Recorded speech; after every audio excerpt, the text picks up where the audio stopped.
Alrighty then. Hey, we're doing things a little bit different today.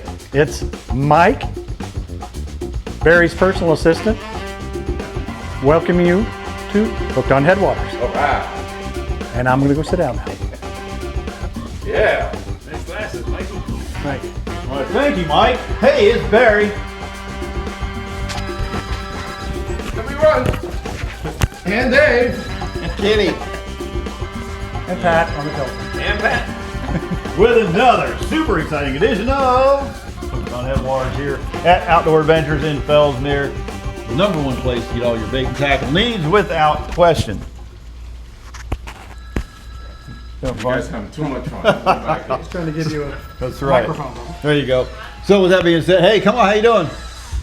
Pretty good. Good. So with that being said, we're going to go ahead and do what we normally do here every week. We're going to go ahead and cover the last week, how it went on the fishing side of things. We're going to cover next week. We're going to do bait rig ups and hacks as we normally do. We're going to put another call out for if you have a fishing hack, please submit one. Go ahead, do a video, put it on your YouTube channel, put it on unlisted if you don't want to share it out there to the rest of the world, or keep it as public. But send a link to Dave at hookedonheadwaters.com. We'll select the winner like we did last week with Ken. Great job on his hack. We really liked it. And he got a really nice prize pack for doing so. So make sure you submit those hacks of the week for us. Because we were trying, we want everybody to be involved. This is a big community, a bunch of cool fishermen all hanging out together, a bunch of friends. And it's been a lot of fun meeting people. Couple quick things. We got our tournament coming up on the 18th. Going to be at Three Forks. You want to make sure if you have not got registered, come on down here to the shop. See Pat, see Jackie. Is Rob doing Rob it? still has it. Okay, so Aquatech Marine as well. You can, if you're up that way and you want to get registered, you can stop at Aquatech Marine. And It is open to everyone. yes, open to everyone. Even if you didn't fish the first one, that's okay. They're all Kenny? they're all Except you two.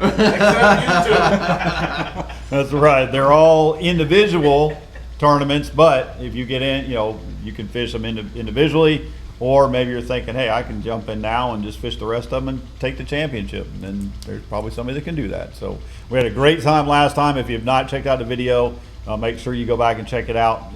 Dave posted it up here yesterday. So really, really well done. I'm digging it. I watched it. Yeah. I posted it on my page too. Yeah, super cool. Yeah. So you get to see the procedure. When it comes to Three Forks, we will have a video done.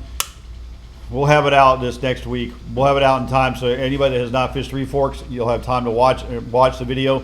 It is a different lake to navigate, and we're going to be putting up some markers out there because there is some trouble spots that you may run into depending on the water level. So that way you have a heads up, just in case you want to take things a little slower. So with that being said, outside of, might as well make sure everybody knows that if you're coming from out of town looking for a place to stay, or you're looking for a great vacation spot and a place to stay, you're going to want to go on down and see Kyle at the Davis house. I was trying to get talking too fast. I can't. It's like I told you I'm his personal Thank assistant. you. At the Davis house in Sebastian. Great place to stay. Super clean rooms.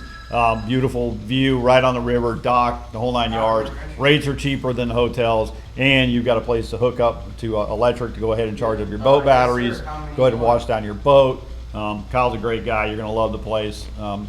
They're all like little efficiency kind of things. They're really, really nice setup. So definitely give him a call. His information will be down here on the screen below. So with that being said, I think we got everything now. So we're going to go ahead and jump into it. And since I'm tired of holding this heavy mic, I'm going to turn it back over to you and let Mike take the mic. And What we did last week? Let me take Last week I only fished two different lakes. I fished Three Forks and Kenansville. Oh no, actually I did fish Stick Marsh one day, so 3 lakes. For you guys, for Three Forks, the water's up all the way. Water's flowing through. It doesn't mean you can go be Ricky Racer down those canals, because there's a lot of cross canals. Just be careful on those things. The rocks are still there. There's a lot of white marks on them. You can see where the guys messed up. But overall, the fishing was, I would say, fair this week on Three Forks. We did get like a 7, 9, and some 7s and 6s, but it wasn't big numbers. We really had to search for them, and they were deep, and a lot of them were uninterested. On the other hand, Kenansville, man, we had a blast just topwater fishing. I fished with a father-son team, Ed and Corey. They fish out at Fellsmere a lot. And these guys were used to catching big fish, and his dad got like a 714 the first cast. Nice. So my day was easy from that point on. We fished a lot of just topwater action, and then the second day we went and had to throw worms at them to get them to bite. Stick marsh, same deal. They're flowing water again there. We had a good time with it. The humps, for me, produced way more quality fish. I think the fish down by the pipes are getting hammered.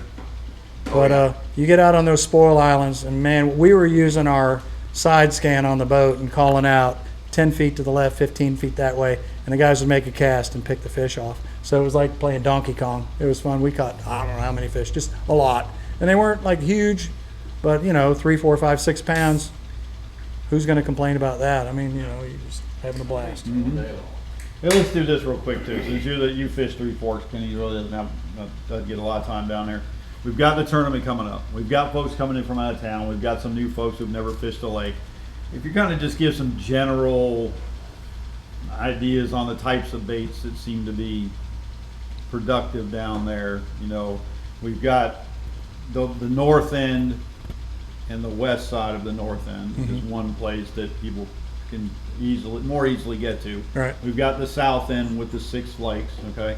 So depending on the water level. And we're gonna do, as I mentioned, we're gonna do a video that covers that whole area so you know how to navigate it. But from a bait standpoint for these guys, they're gonna be fishing this tournament, what would you recommend would be some good things to throw in the box? I think we get hung up on the lures, the type of lure or whatever, but when you look at it, top water's top water. And I can tell you, when you're fishing Three Forks, you got to fish slow. I'll just give you that hint. They eat prop baits, they eat frogs, they eat pop shad, but you just got to do this, bloop, and let it sit. I know that's like watching paint dry, but that does it. I use a lot of worms down there. I use a lot of swim baits. And the north end is different. If you're like faint at heart, fish the north end. You got a 20-foot canal you can fish and dump over into 6 to 7 feet of water with a lot of cover. If you want to run down to Satori's, which a lot of guys do, I think there's way more big fish in there. You just got to be careful about the rocks and the cross canals. But that's the same thing. The hydrilla lines are working and have been. That's my bread and butter for that place. And if you just don't want to go to Satori's, when you first dump in, that's old C40 canal, the one that you make a left to go down to the thing. That hydrilla in that lake right now is set up, and I don't think too many people are touching those fish. In 40. In 40. Okay. Yeah, it's beautiful. And there's water moving wherever water comes. It used to just be the big cut. Now there's other couple cuts that water's trickling through. Set up on those trickles because when the water moves, the fish are chomping. No lat longs. Yeah, right.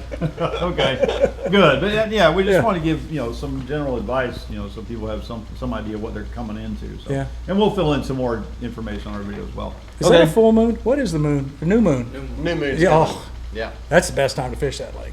There we go. Full moon's tough. It really is. New moon down there, they'll bite all day. Good. Yeah. Good.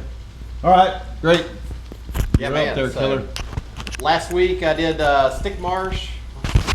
The day we filmed was a Thursday last week. So we had a shiner trip down there. Had a couple youngins on there and an old dad, and we put a hurting on them at Stick Marsh down at the tubes.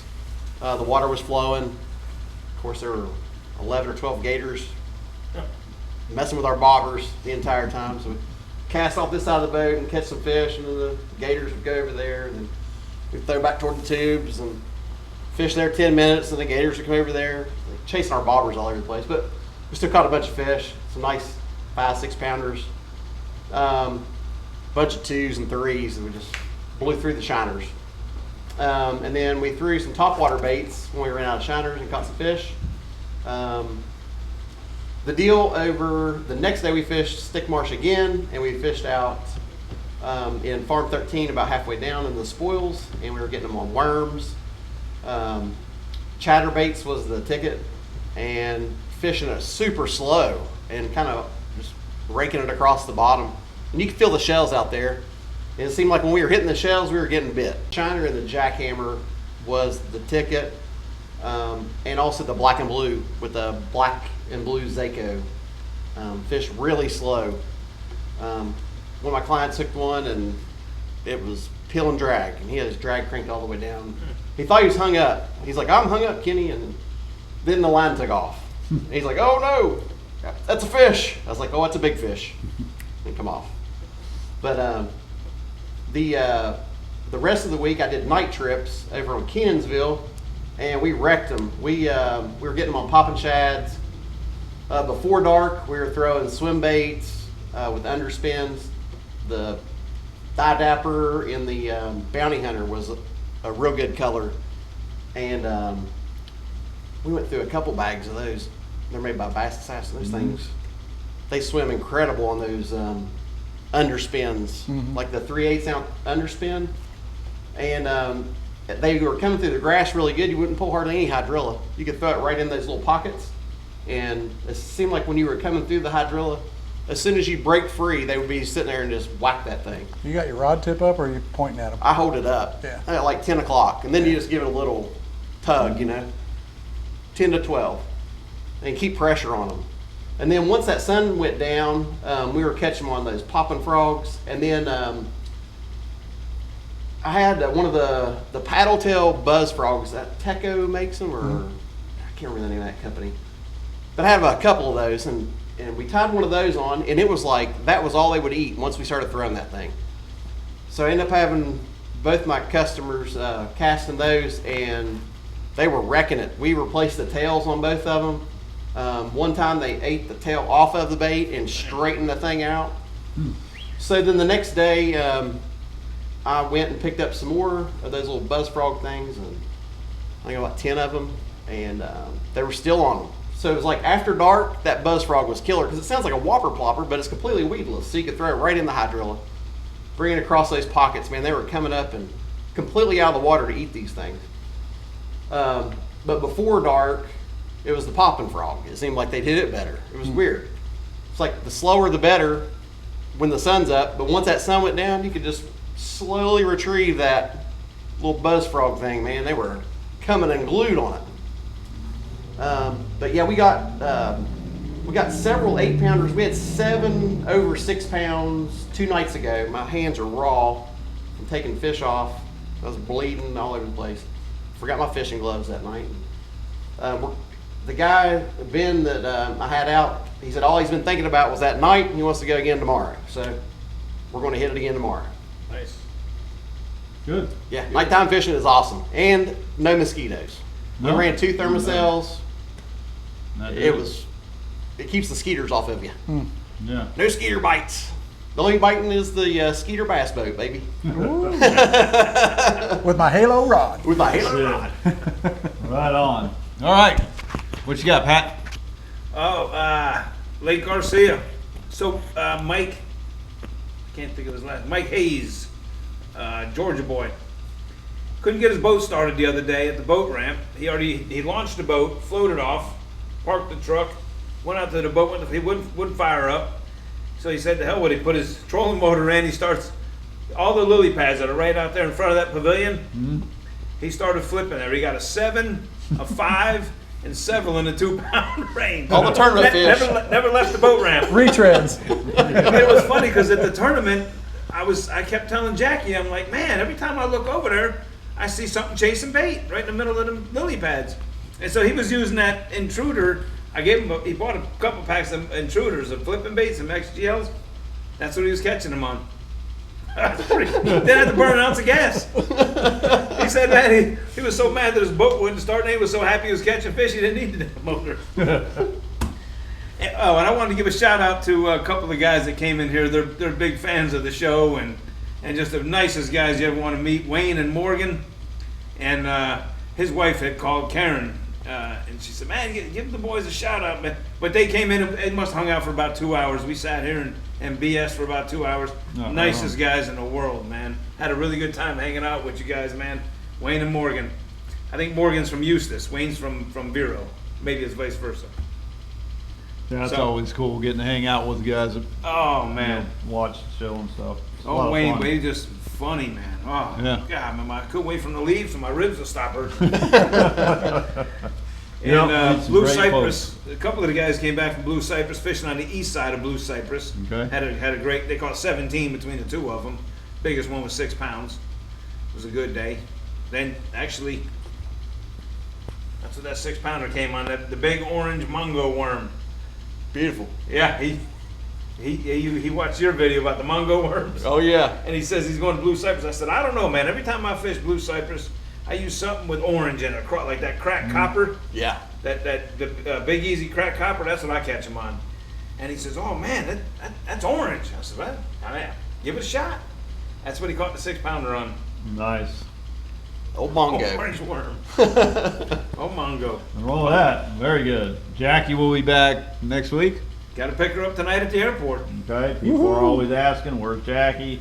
Did you do her in? Did you finally, is she underground Can't out live back without her. somewhere? Can't live without her. So there's your update, the Jackie update. Mama Jack Yeah. will be back next week, and I'm sure she'll have plenty to So say. we're supposed to hit you now, right? No? Yeah. Might as well start now. So We just can't interrupt her when she's talking. Help her finish her sentences. she might see this video. All right, very good. So we got your update. I guess we're gonna take it to the maps next. So we'll do that right now. Hey guys and girls, we're going to talk about the map, what we're doing this week. I'm going to be fishing deep again in here. I've really had some good luck, and I tell you what, I've been looking, my bigger fish came on deep water, 10 to 12 feet with the grass. So, when you're looking on your graph and you see the little blue stuff, or on mine, I got it so it keys in as blue. Right on that transition where it's going from that hard bottom, that red and yellow, to the blue, is that the deep hydrilla, and it's not very thick, it's just like sparse. I'm throwing ginormous worms in that deep water. Probably what are those things, 10 inches? Yeah, it's the monster worm. Using about a 1/4 inch weight on it, throwing it out there, and just, I'm using like a sliding Carolina rig. I'll show you the hack on it in a little bit. But I just move the weight until I get bit, because where the weight is on the bait causes it to swim differently. But anyways, yeah, so deep. I haven't even started flipping yet. There's a lot of water in the lake now. We've had all that rain. Still relatively clear. I'm really fishing kind of, if I'm fishing shallow, 6 feet and under, I'm fishing stained water, something that's only like a foot or two of, maybe 3 feet of viz. But in the deep water, it's super clear. And, I'm marking the fish on my graph and then adjusting to them on like that. Also, those underspin baits that Kenny was talking about, throw beyond them. Bring it to you. We were using the side scan the other day, and it's the same thing. I could spot the fish on the side scan, and I'd tell them, 15 feet over that way, so they'd throw 25 feet, they'd bring the underspin past it, and the fish would hit it. So you've got to have enough weight to get down in those suspended fish, and you got to kind of figure out where they are in the graph. So, figure a foot a second, maybe. So you just kind of count down and then start bringing it through, and they'll hit it. I'm going to be fishing stick marsh again. I'm going to go out. Basically, there's probably going to be a love fest down here at the balls. There'll probably be 20 boats there. Everybody's fishing the moving water. Just because you're not up here on the balls, though, doesn't mean you're going to catch fish. The fish are still out here, and they're around the curve, and they're out here around the island. So no matter what you do, there's water moving there. There's water moving there. There's water moving there. And there's water moving there. So you got a lot of points where the water's moving around. And this canal right now is super deep. It's always been deep, but on the edge in the back lot, it's 10 feet deep along that edge, and the first part of it's really deep. I would get in there. That's where they have the no wake zone for the bird area. That water comes around that corner real nice, and there's a lot of fish setting up in there. Kenansville, same old thing. Topwater slugfest. I don't even think, I think we threw a worm there for a little bit the other day when the sun came up hot. But just, be courteous. There's some guys who seem to think that they own portions of the lake. I still give somebody 50 yards. I'm not pulling in on people, but there's some people who like to come up on your gunnel and see what you're throwing. But out here, anywhere, this is still topped out. Out here, anywhere, you'll catch fish. Topwater, a frog, pop shad, prop baits are still out of the question. It's got to be something that is just totally weedless for you to do it. Actually, we were throwing a Senko and bringing the Senko through the grass, and they're hitting that pretty good. Dark colors like purple, black, blue. So have at it. Okay, guys, so here's a little trick that I found out around the bluegill beds. This bait is about the size of what the spawn is now. And it's just a little Rapala, topwater slender lure. I just throw it past the beds and pull it down through the water about a foot or two, and then let it come back up real slowly. And you want to let it come up near the beds as it's coming up. So you're going to rip it down so it's going down to the bed, and then let it come back up, and then you rip it down. And they're absolutely inhaling this thing. It's a small bait. You got to be careful with the small hooks, but I'm just usually catching it on the side of the face, flesh. But we've been using a lot of those big baits lately, and it's just funny that I've been seeing so many baits this size. I decided to try it, and it's really been working well. So it gives you something else to throw. All right, guys and girls, this week we're going to be fishing deep in, I'll be over in the South Pit some. I went over there a little bit this week, and we caught quite a few fish over on the east side of the South Pit on frogs and the poppin' shads. And then once the sun was up, we fished a little deeper. Then we worked our way through the cypress maze and fished in those little deep cuts around the reeds and things. I'm going to definitely focus on the 12 to 20 foot range, and using like the big fat jobs, the XX fat jobs. Also the any kind of Cinco stick type of bait, or like the Mongo worms, bigger size baits. If they don't hit those, then we'll downsize to like an RSB worm, and then go down to as small as like a 6-inch burner worm. June bug color will be probably the most used color. This past week we did good on June bug, so I'll use June bug again, or red bug. And then there was a new color, the what was that? Not green pumpkin, it was watermelon red with a chartreuse tail, speed worm, or not, yeah, speed worm, RSB worm. Was real good over on Stick Marsh. So I tried it a little bit at Headwaters this week, didn't get bit on it too much, but I'll try it again this week. Just depends on the water clarity. Over on Stick Marsh, the spoils from east to west, that deeper channel out there has been producing really well. And that's where we were getting them on the watermelon red with the chartreuse tail RSB worm. I was using an 1/8 ounce weight, just dragging it super slow across the bottom. And if they quit hitting that, we would go with a chatterbait in the golden shiner, or a black and blue chatterbait or jackhammer, and just bumping the bottom and reeling it really slow. That's, like I said earlier, one of my clients, he thought he was hung up, and it was a giant bass. I mean, it had to be 7, 8, 9, 10 pounder. I mean, it stopped his reel. He thought he was hung up. So fish really slow right now, and you'll do good. Right now they're pulling water in, and up here on the north side, they're pulling the water out of Stick Marsh. So you can catch fish on either end with shiners, or there was a gentleman that was fishing off the bank that caught an 8 pounder on a worm while we were down there shiner fishing in the South Canal. I've got a couple night trips this week on Kenansville, and we're going to focus on that east wall where the water's open. I get in there before it gets real dark and find the bait fish. And then once I find those bait fish, I will mark those spots and go back to them after it gets dark. And that seems to be the key for catching the bigger fish right now.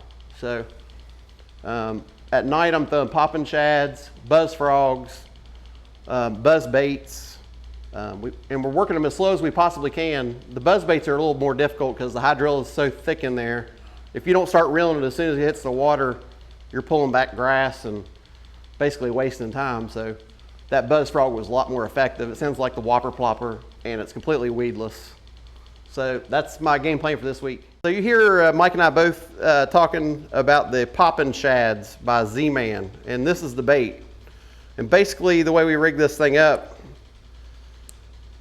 you take your poppin' shads. This is the 4-inch version here. They make a 4 and a 5. And we basically Texas rig this thing. And this stuff's like super elasticy. I mean, if it starts messing up when you're casting and things, you can just rehook it and reuse it. But basically, it's a Texas rig. You pop that baby up there. I like to bury the eye in there and then push it up through the bottom. And then to keep it straight, I will Texpose it. And there you go. That baby is a fish catching machine, and it displaces a ton of water for such a little tiny cupped mouth on that thing. That is the poppin' shads you probably guys have been wondering about. All right, guys, we're going to wrap it up for this week. Dave, what should they do? What should everybody do that watches this video? Please subscribe. We would really appreciate it. It helps us. Your support, it keeps us going. So subscribe, comment, hit that thumbs up button. It's all good. Absolutely. So with that, we're going to give you a big see you next week. I got one thing to say. I want to give a shout out to Bruce Campbell. Bruce Campbell got an 11.8 the other day at Fellsmere Lake. What do you call that thing? Headwaters. Headwaters. Good night. That's a donkey. Hooked on what? Motherland. And we Yeah. ran into Bruce on Monday. Barry and I were out, and that reminds me, if you guys see us on the lake, give us a shout out. You might be, who knows, you might be on YouTube. That's it. I'm not going to tell you what he caught it on, but he only throws rattle trap or vibe worm, so you figure it out. I'm sure they'll appreciate that. All right, very good. And the color is. All right, folks. We'll see y'all next week.